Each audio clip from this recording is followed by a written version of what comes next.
Nous sommes ici dans la vieille maison familiale de mes parents, où mon père est né, où mon grand-père est né, mon père est né. Moi, je suis né pendant la guerre à Grenoble et j'ai habité à la région parisienne, à Nanterre, pendant une trentaine d'années. Et ensuite, après le moment de la guerre, nous sommes revenus nous installer à Mélan. Et je suis restée à Mélan pendant 17 ans. Et nous venions ici en vacances parce que c'était la vieille maison familiale, mais la partie à côté de chez moi était une ferme. Et nous avons réparé ici cette partie-là pour que ce soit pas une ferme. Mon oncle et ma tante à côté vivaient avec leurs 8 enfants. Et ils avaient une ferme, ils avaient des bêtes, ils travaillaient la terre. Et ma famille et moi, par conséquent, nous venions en vacances ici. Et nous avons tourné des films que mon frère a pris quand il avait 17 ans. Moi, j'avais 13 ans. On s'amusait par là, dans la cour. On vivait comme les enfants du pays. Mais enfin, je n'y habitais pas complètement. Et finalement, en 1968, nous avons fait des travaux pour arranger la maison. Et nous sommes venus nous installer ici définitivement. Alors là a commencé évidemment une vie tout à fait nouvelle. Mes enfants étaient casés, ils avaient plus de 20 ans. Et moi, je suis restée ici. Et pour m'occuper, j'ai accepté de m'occuper du syndicat d'initiative des Adrets. Et il n'y avait absolument rien pour s'occuper des promeneurs, des touristes et pour les renseigner. Alors je me suis installée dans un petit local et je recevais les touristes qui passaient, je leur donnais des pliants, des renseignements sur le pays. Et c'était très intéressant pour moi. Et j'ai fait ça pendant 22 ans. À l'époque, il y avait la station des Sept-Lots. On était à ses premiers pas.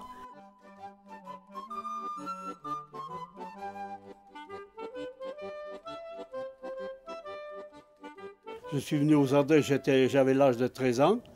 Et je devais y rester juste pour les vacances, pour garder les vaches.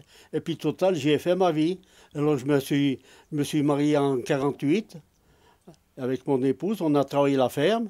Et puis, quand est venu les années 60, 65, la culture payait moins. Je suis parti travailler à l'extérieur. Et c'est là que la station s'est ouverte et que j'ai été travailler à la route. Oui.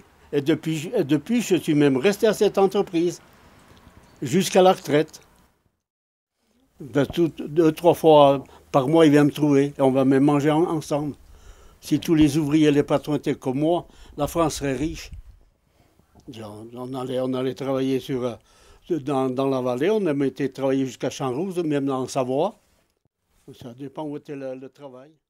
Et puis voir la station comme elle est maintenant, ben ça voudrait les changer. Et comme je dis souvent, le nombre de voitures qu'il y a là-haut, ça remplace bien les vaches qui étaient nourries là-haut. La route a commencé en 69 pour aller à la station. Parce qu'au début, c'était décidé, les eaux et forêts avaient décidé pour en faire une piste forestière. Et la DDE avait eu vent qu'ils voulaient faire une station au Sept-Lots. Et ils ont fait une route plus large, donc, qui existe maintenant. Elle a été commencée en 69, elle a été finie en 70 et la station commençait de tourner. Il y avait 2 baraques en bois au début, il y avait le télésiège de la JAS et puis un petit tire-fesse à côté. Et puis maintenant, alors c'est vraiment grandiose. Il est certain que maintenant, le tourisme a tellement augmenté dans la région que le syndicat d'initiative s'est avéré insuffisant. Mais il y a au Sept-Lots un office de tourisme qui est très, très actif Et la station a pris un essor considérable. Il y a une grande fréquentation l'hiver pour le ski, et même l'été, un peu moins bien sûr, l'été pour les promenades en montagne. Mais au point de vue touristique, c'est devenu, on peut le dire quand même, une grande station. L'église des Adrets est très jolie, elle a une très bonne acoustique, et je me suis occupée pendant des années et du catéchisme et de l'animation des messes. À l'époque, il y avait encore pas mal de monde aux messes. Il faut avouer que maintenant, ça a beaucoup diminué. L'église a été très bien arrangée, refaite.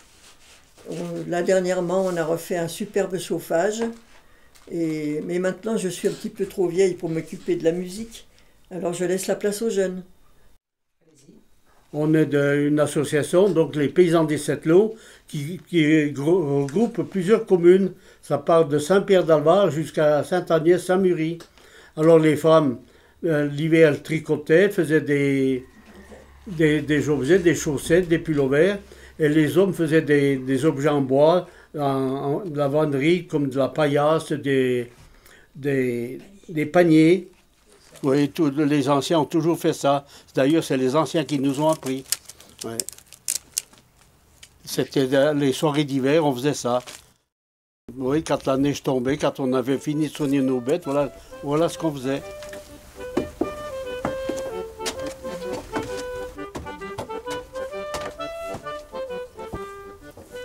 C'est pour faire la vannerie, c'est la paille de seigle qui est douce.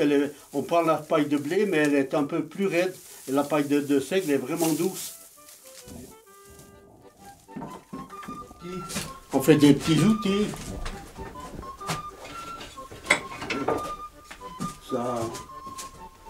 Ça, vous savez ce que c'est? Le pochon. Ça, c'est pour mettre la meule. Ça sert encore? Nous, les anciens, on s'en sert encore. Ouais. Ah, le râteau aussi. Et la faux, les grandes faux, elles nous servent encore. C'est pour ça que j'ai voulu faire ce petit modèle réduit, là. Alors là, je suis après labouré avec mon voisin. Il avait acheté une vieille 201. Et vous voyez comme ça laboure bien le gazon. On est au col des Ailles, là. Ouais.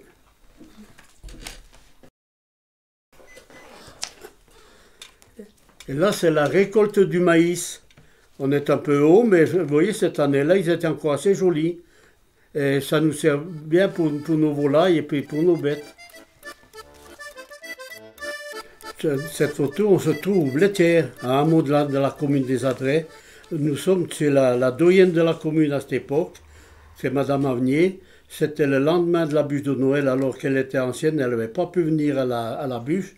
Alors on a dit, on va lui porter son colis. Et alors c'est Madame Avenier, la doyenne, c'est Madame Ida Savios, qui était secrétaire des Vaudois, donc les anciens du troisième âge du pays, le trésorier et moi-même, voilà, au Blétière.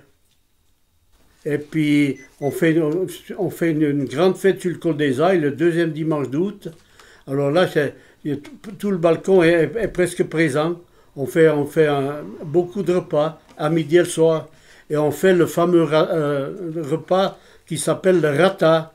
C'est un plat qu'on mangeait en montagne, quand on était en alpage avec les bergers. On faisait ce repas le soir. Un plat qui était très, très consistant.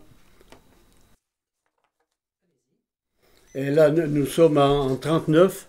Le jour de la déclaration de guerre, donc le 2 septembre, et je me souviens, cette année-là, les blés étaient en retard, et les appelés étaient partis, on n'avait pas fauché le blé. Et je me souviens que ça m'a marqué, on les a vus partir, la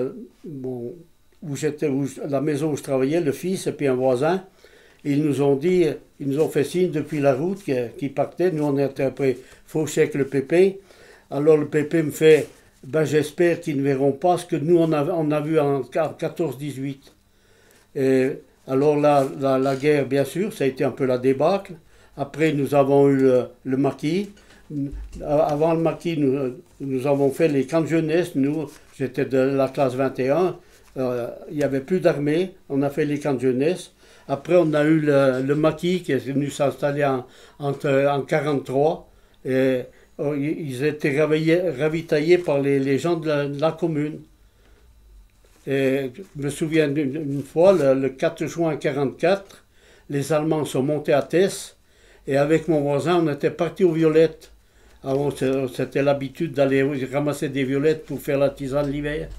Et mon voisin, il voulait on entendait canarder sur Tess, et mon voisin voulait aller voir ce qui se passait. Il a cru que c'était le maquis qui faisait des champs de tir. Et heureusement, une voisine nous a empêchés de redescendre, et on serait redescendu, les Allemands nous ramassaient. Ils ont ramassé un jeune dans le village, 2 jeunes dans le village. Enfin, ils les ont pu relâcher le soir parce qu'ils étaient un peu trop jeunes. Mais à Tess, ils avaient emmené un fermier qui était après vider sa grange qui avait des arbres dedans. Et le pauvre, il n'est jamais revenu. Et ici, on a eu une grange qui a été brûlée ce jour-là, au col des Ailles. Oui. Pendant la guerre, les distractions qu'on a eues, c'est tout de suite après la guerre plutôt, c'est quand les prisonniers revenaient, ils ne sont pas tous venus ensemble, alors c'était vraiment la fête dans le village.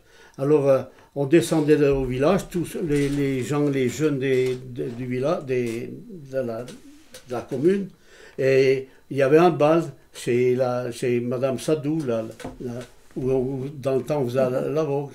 Et c'est là que nous les jeunes on commençait de se fréquenter. Et c'est là que j'ai commencé à fréquenter mon épouse. Et l'hiver, notre distraction, c'était, on jouait à la paroisse, on faisait des pièces de théâtre. Je me souviens que la dernière année, donc en 44, l'hiver 44-45, la Berlave nous avait dit les prisonniers vont sûrement revenir cette année, on va jouer pour eux. Alors l'argent qu'on a ramassé, ça avait servi à leur donner.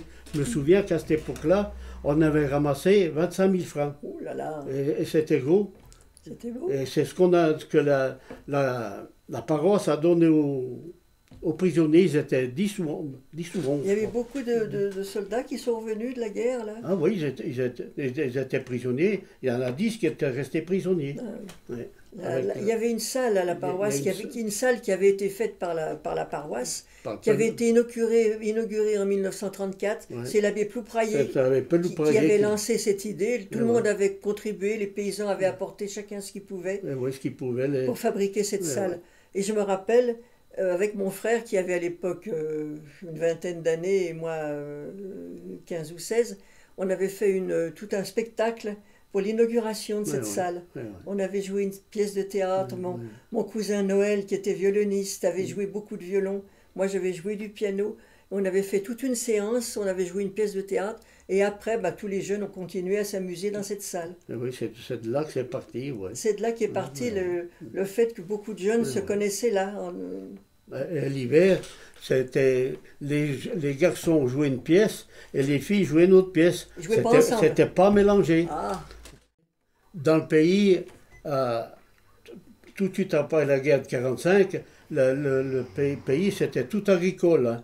Je me souviens, il y avait encore 45 exploitations qui vivaient uniquement de la ferme. Mais après, petit à petit, les industries se sont développées. Dans la plaine. Et les jeunes ont commencé d'aller travailler en bas. Moi, je me souviens, j'ai deux amis qui descendaient travailler à Frouges, et ils descendaient encore avec les galoches, Julien et André. Et après, ils ont pu commencer d'acheter les motos, et puis après c'est les voitures, et maintenant il n'y a aucune exploitation qui vit uniquement de la ferme, où le mari travaille dehors, ou la femme. Quand les bébés naissaient, c'était Madame Moulin, qui était, comment on l'appelait déjà, la coucheuse. Dans le temps, toute la maison il y a un caillon doux, et le tchov plevaude, donc la Saint-André, et nous fassions le boudin, le saucisson, le andouille. Et le premier mec que nous mangeons était le jaille. Nous prenions ça dans le collant des caillons. Hein, était bon, était frais. Et puis nous mettons le reste des salois. Et puis nous gardons toujours une roulée pour vendéme. Et là, le boudin, nous le mangeons avec nos amis. Et puis ça, c'est l'occasion de réunir la famille. Et puis, pour le bon des zones, nous fassions pas cuire une andouille. Quand nous fassions la casse à la nuit, et puis mandat. Et puis après, nous fassions pour la java ou le filier.